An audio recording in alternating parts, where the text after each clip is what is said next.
Fala pessoal, aqui é o Luiz, dono desse canal o Ativamente. E se você quer saber como fiz mais de R$ 2.000 em apenas uma semana vendendo canais de YouTube, esses são alguns prints de vendas que eu fiz. É só estar clicando no primeiro link da descrição que eu mostro o passo a passo que eu fiz para estar tendo esses resultados, beleza? Até esse salto tecnológico acontecer e esse hidrogênio verde se tornar uma matriz energética viável, a Rússia tem para quem vender. Então eu não descartaria os russos assim tão facilmente. Mas claro, os russos já não são uma potência econômica e já não eram faz tempo. Mas eles são uma potência militar e eles têm capacidade de causar estrago. Principalmente quanto mais eles perderem influência em áreas convencionais de poder, que é econômica, diplomática, só vai sobrar para eles a área mais agressiva e problemática de todos, que é usar uma bomba atômica. E é isso que a gente não pode deixar chegar nesse momento. Então, assim, a gente tem que tomar cuidado com a total derrocada russa, porque ela é um problema para o mundo. É um problema de instabilidade, seja porque a reação interna do que vai acontecer ali dentro pode ser ruim, ou porque o nível de instabilidade que vai causar é muito catastrófico.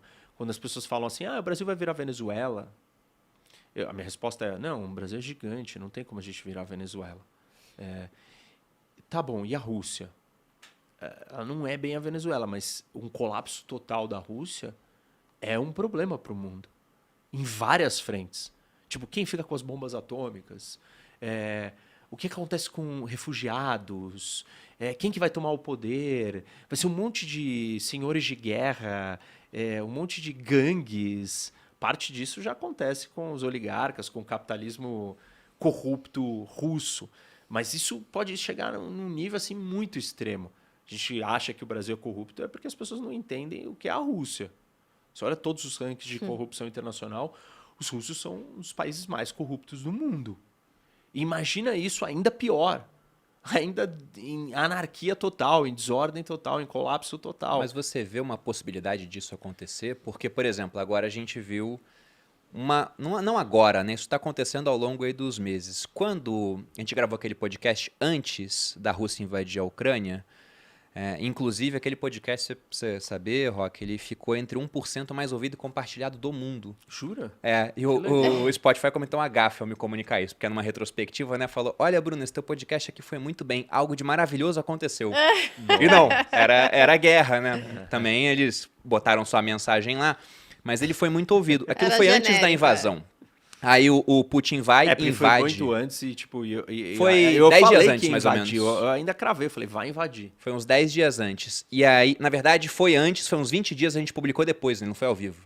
Aí foi publicado uns 10 dias antes. Por isso. Mas depois dessa invasão, muita gente falou, olha, a Ucrânia vai cair. Ele vai chegar em Kiev e simplesmente, né, vai capturar o Zelensky, vai matar o Zelensky, vai acabar a guerra. E na verdade a Rússia chegou muito próxima de dominar Kiev, depois ela foi repelida e agora os ucranianos estão recuperando parte das terras que haviam perdido. E na Rússia está acontecendo um fenômeno interessante, né, de bilionários caindo de janelas. Aquilo que você falou, o cara começa a matar quem está próximo dele com medo de perder o poder, porque a revolução não vai ser o povo que vai tirar ele do poder. Mas simplesmente essa segunda camada vê o povo meio insatisfeito e fala, tem clima para isso. E aí o Putin, paranoico, já começa a matar esses caras antes que o clima surja. O que você acha que pode acontecer lá? Você acha que dá para o Putin cair, por exemplo, do nada, né? Como acontece nesses regimes mais centralizados, e por isso que você vê esse risco de piorar ainda mais a situação? Dá. Eu acho que para o Putin se manter no poder, ele vai abrir espaço para mais corrupção. Vai ter que ceder, né? Isso. E aí o ceder é ceder na base da violência, é ceder na base do suborno, de abocanhar mais coisas do Estado. Então, ele vai se juntando com gente que está disposta a defendê-lo, mas que são pessoas mais sujas, entendeu? O jogo tá ficando mais agressivo. Porque, assim, o Putin antes da guerra estava muito mais consolidado do que hoje. Eu não estou dizendo que ele corre o risco de cair, mas ele tá fragmentando o país mais do que a gente tinha antes. E essa é uma situação, pós-queda dele, suponha que isso aconteça, mais caótica. Porque você vai precisar de um outro líder muito forte para trazer alguma ordem para casa. Para botar todo mundo ali, sabe? Tipo, botar todo mundo de volta dentro da sua casinha, porque está todo mundo fazendo o que quer. Você tem grupos hoje dentro da Rússia que são mais radicais ou querem um avanço militar russo mais agressivo do que o Putin está oferecendo. Eles seriam moderados, então, nessa visão de que Isso, eles pior falam, pode você já acontecer. tinha que ter usado bomba atômica, você tem que mobilizar o país inteiro, tem que mandar muito mais soldados, tem que mobilizar a indústria do país, tem que fazer tudo para que a gente conquiste a Ucrânia. Por quê? Porque essas pessoas, ele tem que dar voz para essas pessoas para justificar parte do que ele tem que fazer para vencer a guerra. Então, ele está se colocando numa situação cada vez mais difícil. Se o Putin cair, se for rápido, esses grupos, o país não vai estar tão desordenado, tão bagunçado. Agora, se demorar para ele cair, talvez a bagunça seja muito maior.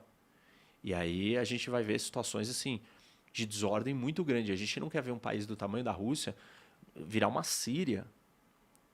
Porque ele não vira uma Síria, né? Ele vai virar um monte de feudo, um monte de região, cada um lutando. É uma Líbia. São países que não conseguem voltar ao normal.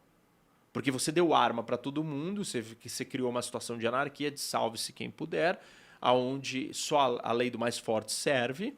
E como não tem nenhum mais forte que todos, você vai ter vários grupos brigando entre si. E cada um vai dominar o que pode. Isso é o total colapso, é a falência do Estado russo. Eu acho isso difícil de acontecer, porque, historicamente, os russos, enfim, conseguiram centralizar o poder, mas quanto mais a situação vai se deteriorando, mais próximo a gente pode estar de viver uma situação dessa se tiver um golpe contra o Putin. Então, esse é o perigo. Acho que o Putin pode cair? Pode. Acho que tem clima hoje para isso acontecer? Ainda não. São muitos fatores que têm que vir juntos. Ele não perdeu a legitimidade total, em parte porque ele não perdeu a guerra. Demorou 10 anos a guerra do Afeganistão, né? Dos russos invadindo o Afeganistão. Talvez daqui 10 anos de guerra, essa história esteja mais problemática. Ou até antes, ou os ucranianos realmente ganhem. Só que a gente tem um problema, né? Aí, que é definir o que é vitória. O que é vitória para o Ocidente talvez não é a vitória para os ucranianos.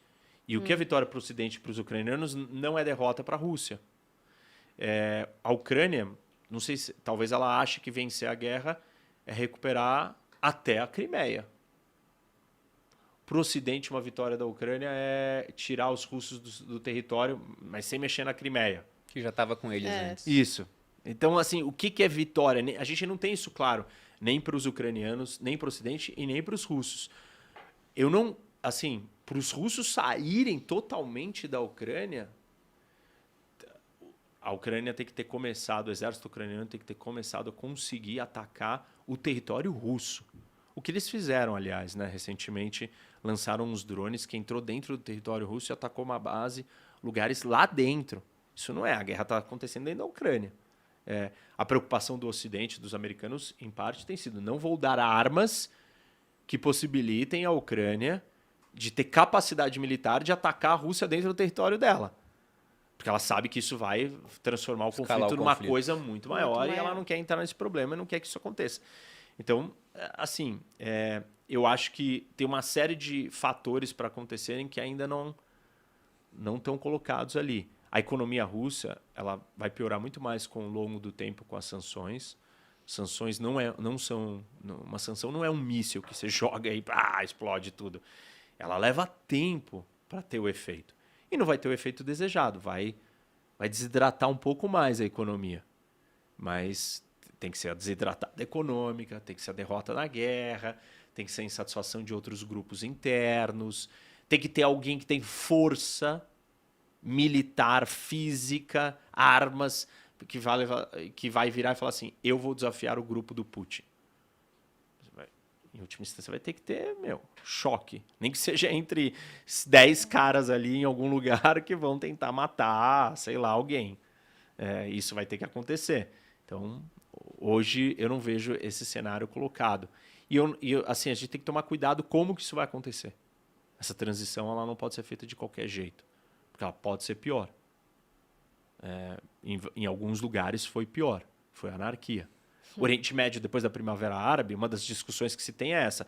Deveríamos manter a estabilidade ditatorial daqueles caras que estavam lá ou virar o que virou, sei lá, Síria, Líbia? E tem muita gente que defende que não. Deveria ter deixado o Assad lá ao invés de ter o caos que se tem lá. Já foi pior esse caos? Já. Você tinha o Estado Islâmico dominando o país, que era uma organização terrorista dominando o território. Então, pode ser pior. Não sei se isso é possível de acontecer num território tão grande quanto o russo. Acho que, sei lá, você tem gente no exército, você tem outros líderes ali que vão conseguir, sei lá, unir os russos e, se tiver um apoio militar, um pouco do que o Yeltsin fez naquele momento. Tem coisas, por exemplo, que a gente encontra vários paralelos históricos nisso, dessa questão de para remover um monstro, tem que vir um monstro maior, muitas vezes. Até dentro do Caminho da Servidão, o livro que já foi indicado aqui, o Hayek ele fala que os piores chegam ao poder, no final das contas. E isso acontece porque, por exemplo, dentro de uma temática revolucionária, como foi a Revolução lá em 17, que possibilitou o começo da União Soviética, tem um cara que fala, olha, vamos matar ninguém não. E tem outro que fala, não, vamos matar todo mundo e até você que está me atrapalhando. Quem ganha? É o que mata o outro e sobe ao poder, né? Então, de fato, para alguém tirar um desses caras que são dispostos a romper todas as barreiras éticas, tem que ser menos ético ainda no final das contas. Isso não é só numa esfera de Estado, na nossa esfera pessoal, individual, entendeu? Como é que você combate alguém que quer te explorar? Você tem que mostrar o seu lado agressivo para a pessoa te respeitar. E esse lado agressivo ele não é feito de flores. Ele é feito da sua capacidade de incorporar esse lado mais perverso e belicoso que todos nós temos. A diferença entre esses caras e uma pessoa que se sobressai na vida e dá certo é que você tem controle sobre a hora que você liga e desliga isso, para você não ser explorado e tirado vantagem o tempo inteiro por todo mundo. E isso só acontece quando você mostra a sua força, a sua presença, e essa presença requer que você acesse esse lado, mas você não é consumido por esse lado. Sim. Como um nazista, como um soviético stalinista, como Stalin, como todas essas figuras que a gente ficou descrevendo e falando aqui. Mas você tem que ter esse elemento. Só que você tem que ter controle desse elemento para você ser uma pessoa com norte moral e correto. E isso é difícil. O Jordan Peterson tem uma ideia sobre isso, né? Que ele exato, fala ele que fala a pessoa boa não é aquela capaz de, sabe? Não é aquela incapaz de fazer o mal, melhor dizendo. Ele fala que esse cara que é incapaz de fazer o mal é inofensivo. Ele não é bom, ele só não tem escolha, ele é inofensivo. Ele não faz porque ele não tem opção de fazer. Porque não tem. Já a pessoa boa é aquele cara que tem poder para fazer o mal, mas voluntariamente mantém sob controle. Só usa quando é necessário.